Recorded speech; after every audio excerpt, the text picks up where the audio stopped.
It was very much the fashion at a certain point in time to dunk on 4th edition, saying things like, well, it's not really D&D, or it's too much like a computer game. Once the initial hostility to it died and it was no longer the edition du jour, I think a lot of the hatred has died away and the edition has been re-evaluated more on its own merits. Now, I'm not saying it's perfect by any means, nor am I a rabid fan of it, although I've got a lot of the books for it. It would take 5th edition to finally get me to stop buying new WotC books. However, it did do some things right. I want to talk about one of those aspects in today's episode: cosmology.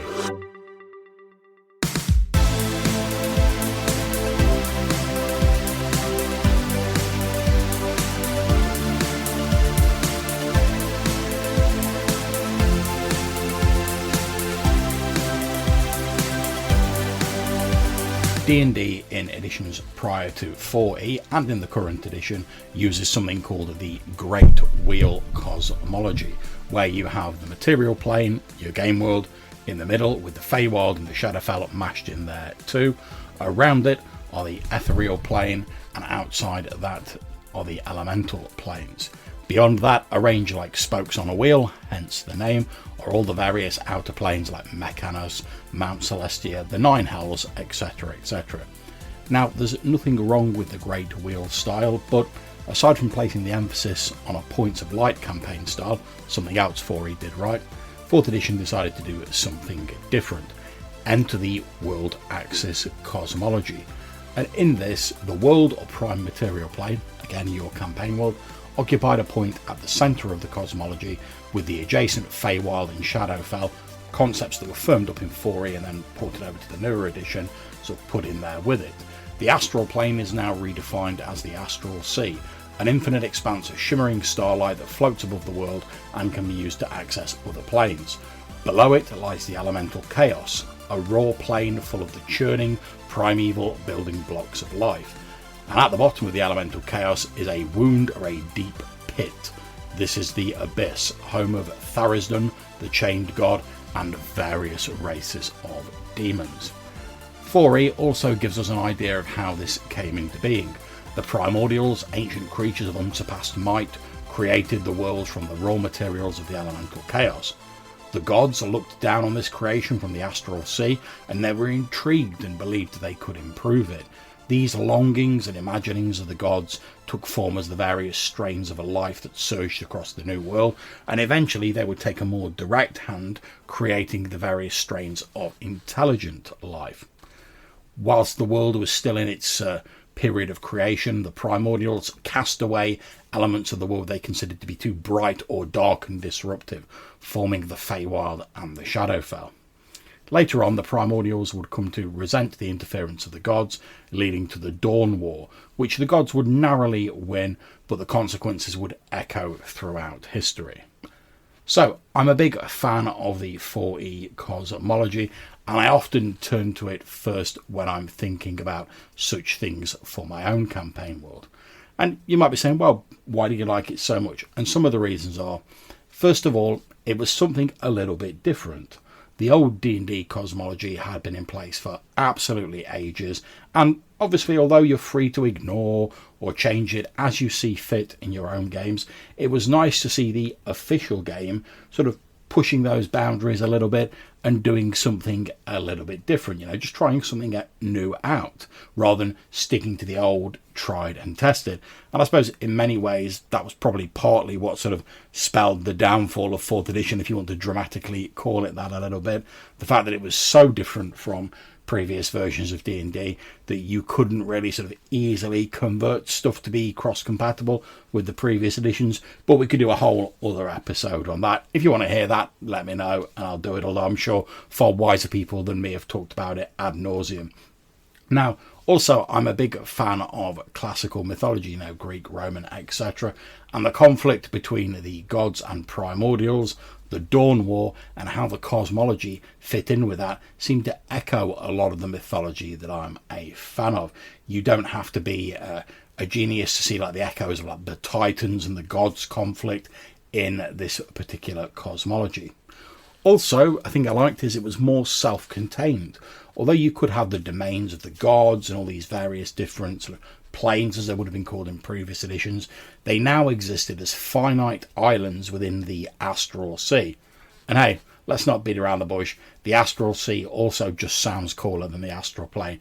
It's got a whole like nautical sort of like spelljammer vibe to it.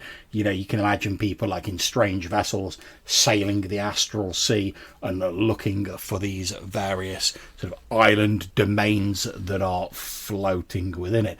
And in fact, there's been a whole series of zines that have been sort of modelled on that concept called Planar Compass.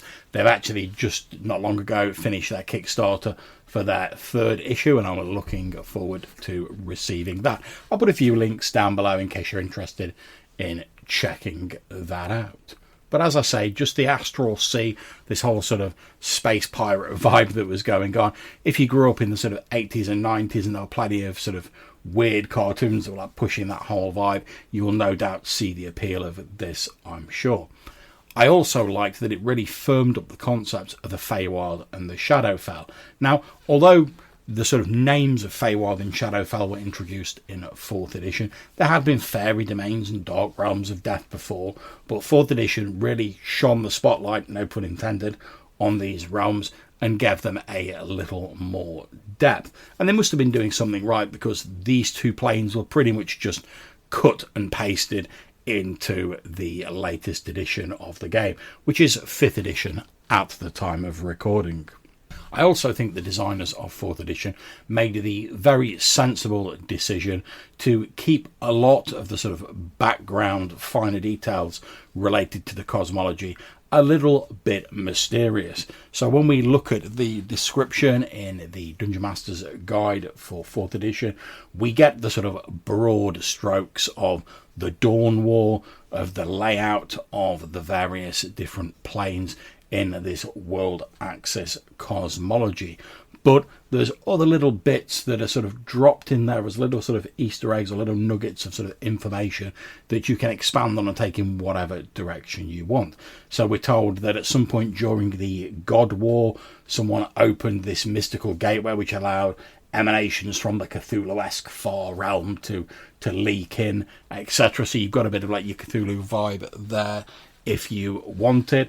We're told a little bit about the creation of the Abyss, but not everything, and a lot of the actual details are left fairly nebulous.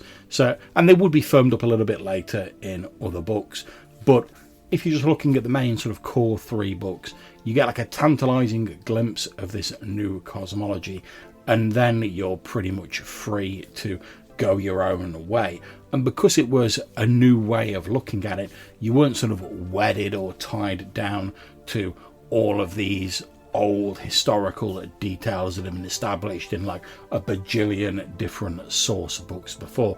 And I thought that was really cool for, you know, trying to get new people involved in the game. You didn't have to be steeped in all this ancient lore.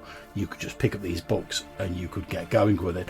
Like I say, that would change a little bit later when they sort of bought out further books, but that unfortunately seems to be the way with D&D. You know, I mean, let's face it, they're a business, they're trying to sell books, so as more books are bought out, it gets firmed up more. There's sort of like there's an official version of what things are.